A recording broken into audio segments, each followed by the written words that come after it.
안녕하세요. 이동수 작가입니다. 안녕하세요, 남실장입니다. 자, 오늘은 영화 시간인데요. 네, 오늘 저희가 선택한 여러분께 소개해드릴 영화는 바로 주토피아 2입니다. 정말 어울리지 않죠. 삼천반점 주토피아 2라니. 근데 제가 최근에 주토피아 2가 극장가의 흥행 1위라는 네, 그건 뭐 방학이니까 뭐 그럴 수도 있다라는 생각이 들었지만 뭐 한국 영화의 위기니 뭐 여러 얘기가 있잖아요. 네. 그래서 이제 겸사겸사해서 아이랑 같이 이제 보러 갔는데 음. 엄청 재밌더라고요. 아, 그래요? 오. 엄청 재밌던데 그래서 주토피아 2를 보기 전에 2니까 1편을 봐야 되겠다. 라고 생각해서 1편은 안 보셨던 거예요? 그죠 안 봤죠. 아. 뭐 그런 하찮은 영화라고 생각해서 뭐 저런 토끼가 뛰어다니는 영화를 봐야 되냐. 뭐 미키 마우스도 아닌데 뭐 이런 생각하면서 그때 이제 뭐 안 봤는데 그 디즈니 플러스 들어가서 이제 봤더니 1편 엄청 재밌더라고요. 1편이 저도 더 재밌었던 것 같아요. 1편에 그 이야기는 뭐 간단하죠. 그 주디라는 토끼가 경찰관이 되는 이야기인데 여기는 말 그대로 주와 유토피아 동물원인데 이제 유토피아 천국. 그래서 여러 동물들이 어우러져 살아가는 가상의 도시가 있죠. 그 가상의 도시에서 경찰은 뭐 코뿔소나 사자나 뭐 호랑이나 이렇게 큰 동물들이 하는 거지. 토끼는 그냥 당근이나 키우는 거예요, 농부처럼. 근데 이제 이 주디라는 이 소녀 토끼가 난 경찰관이 될 거다. 성장 스토리. 예, 그래서 이 주토 경찰관이 마침내 되고 그다음에 임무를 스스로 부여해서 결국 뭐 그 여우 누구죠 이름이? 닉, 여우 사기꾼 출신의 여우 닉과 뭐 본의 아니게 콤비가 되어서 악당을 무찌르는 이제 그런 이야기인데 첫 번째에서는 이제 그 주토피아 1을 잠깐 말씀드리자면 이 작품에서 제일 재밌었던 것은 의외성이었어요. 저는 그 의외성의 영화에 대한 영화처럼도 느껴지고 중간에 뭐 그 닉이 그 하찮은 그냥 약간 잡범처럼 보이잖아요. 네. 아이스크림 그 큰 거 코끼리한테 아이스크림 사다가 그 녹여가지고 작게 만들어가지고 이렇게 비싸게 팔고 뭐 그런 거 있잖아요. 그 사업수단. 저 굉장히 닉의 고장면 그 코끼리한테 가가지고 아이스크림 살 때도 안 팔려고 하잖아요. 그런데 동정심에 호소해서 주디가 낚여가지고 자기 돈을 내고 15달러를 내고 아이스크림 사주죠, 사실은. 그런데 그걸 기와장 위에 올려놓고 녹여가지고 기와장이 쭉 떨어져가지고 이제 조그만 그 무슨 동물이지? 조그만 기니피그 같은 동물들이 퇴근할 때 15달러짜리 하나를 녹여서 2달러짜리를 한 수십 개, 수백 개 만들어서 파는 거예요. 도대체 몇 배 이익이야. 그 경제학 교과서야 사실. 근데 거기에 그 나무 막대가 있잖아요. 그러면 그 퇴근하고 가는 길에 그걸 다 먹고 버려. 그러면 그 나무를 모아서 나무로도 팔아. 모든 걸 다 팔아. 자기 돈 하나도 안 들이고 오로지 아이디어로만 사업을 해서 엄청난 부를 창출하는 야 일종의 진짜 경제 교과서야. 그 짧은 창조 경제인가요? 아니 놀랄만한 진짜. 그래서 저 짧은 저 닉 그 사연에 경제학이 기본으로 다 들어가 있다. 그게 첫 번째 주목할 포인트였습니다.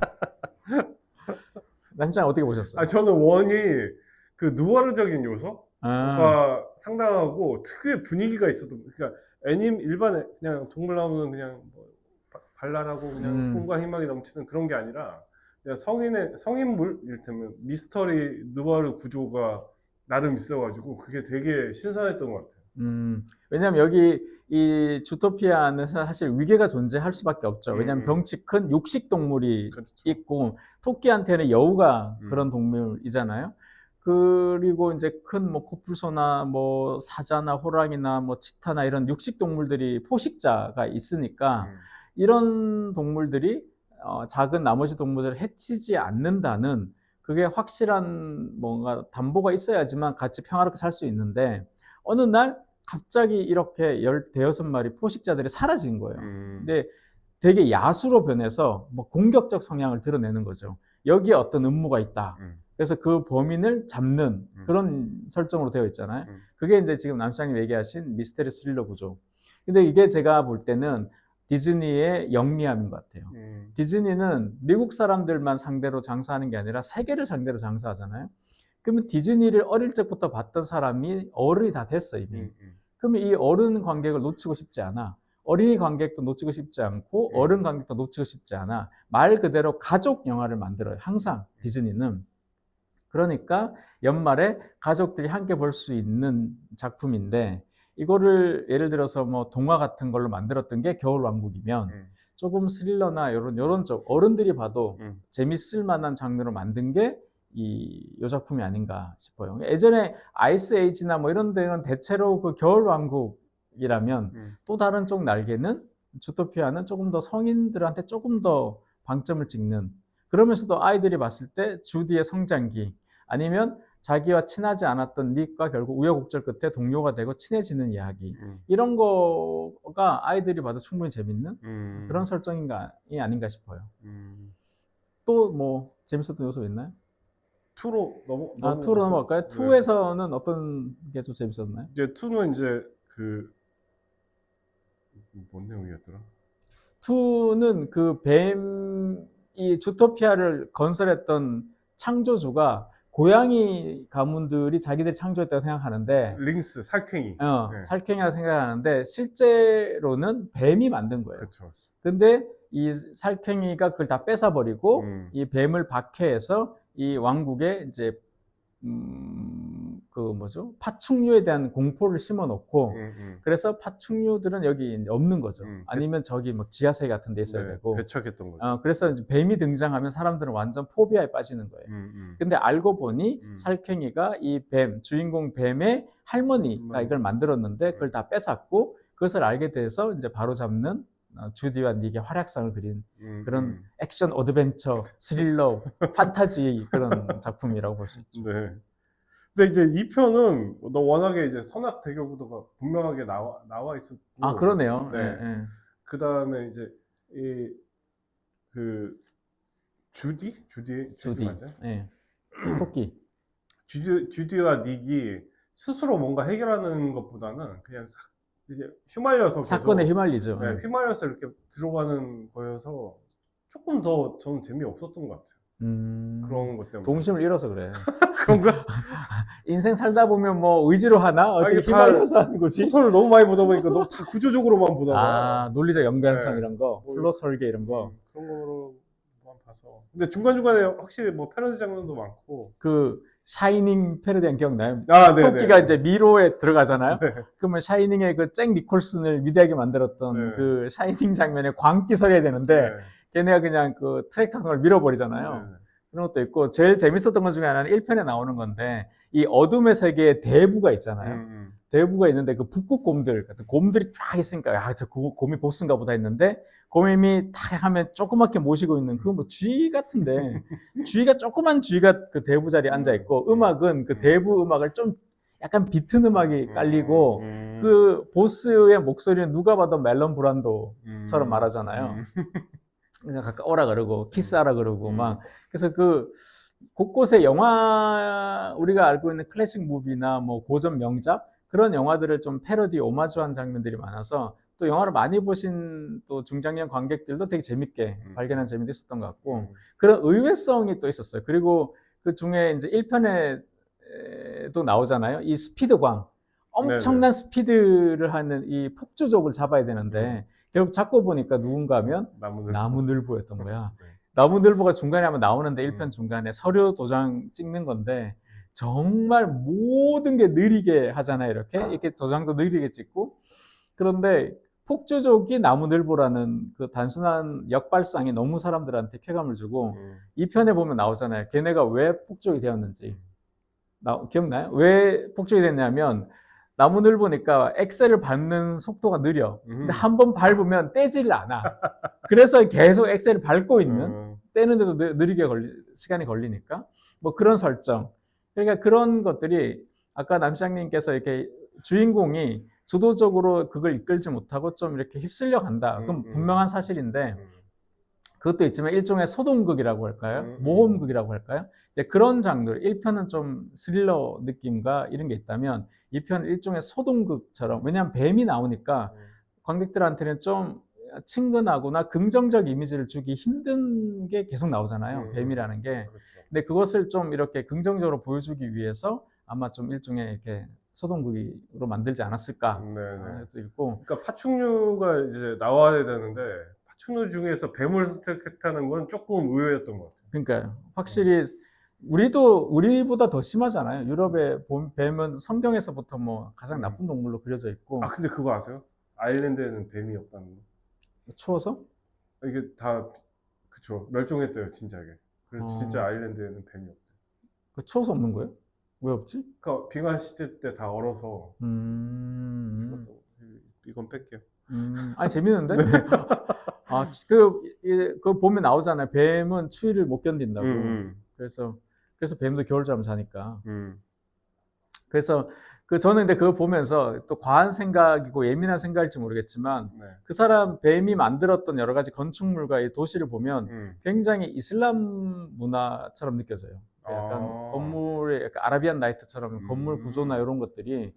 그래서 어쩌면 약간 그 뱀 파충류 뱀 이게 미국 안에 있는 좀 이런 이슬람을 믿는 중동인들 특히 아랍인들을 그렇게 묘사한 게 아닌가. 사실 문명으로 봤을 때 성경도 다 아랍 지역이잖아요. 이스라엘도 다 아랍 지역이고 뭐 다 그런 중동이니까. 그래서 문명의 시작은 그쪽인데 자기들이 먼저라고 뺏은 느낌. 그런 걸로 이렇게 비대입해봐도 또 맞아 떨어지더라고요. 네, 그러니까 뭐 흑인이나 뭐 소수자들을 대변한다고 봐야죠. 그렇죠. 그 네, 이야기 내에서.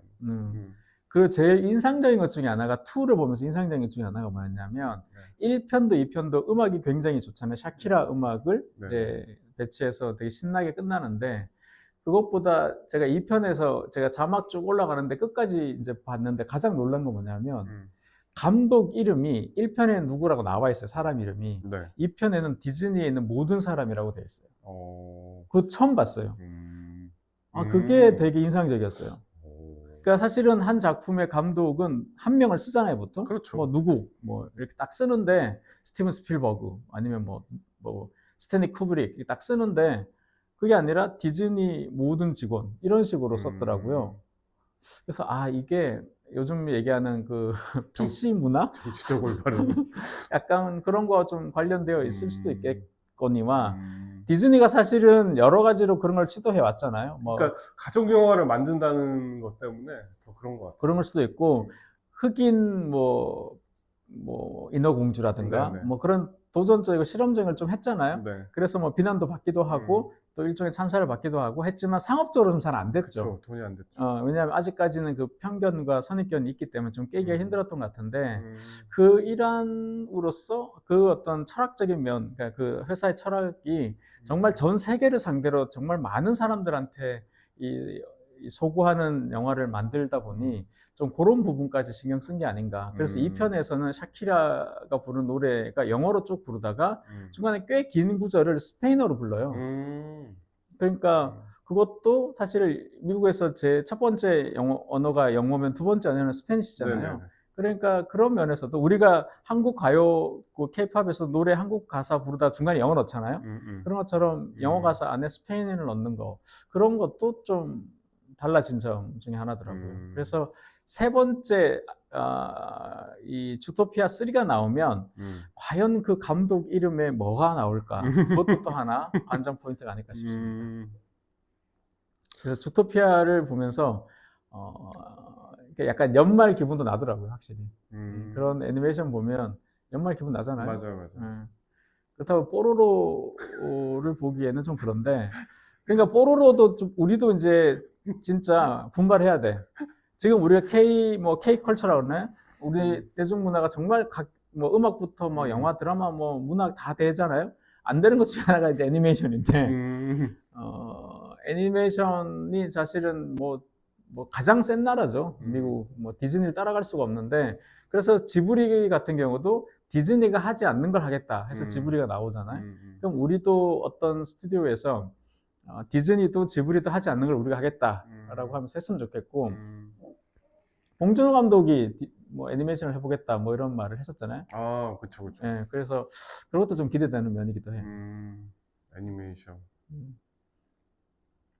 그래서 애니메이션 좋아하세요? 그다지? 이미 대답을 하신 것 같네요. 만화책으로 보는 게 더 재밌는 것 같아요. 네. 근데 저는 전 지브리 참 좋아하고 몇몇의 이 애니메이션은 뭐 극영화 이상의 그런 것도 꽤 많다고 생각하거든요. 그래서 이 애니메이션을 그래서 그런 편견이 좀 있는 것 같아요. 애니메이션 좋아하는 사람들은 좀 귀엽게 느껴져요. 그러니까 동심이 아직 있는 듯한 그런 느낌? 그런 느낌이 좀 있는 것 같습니다.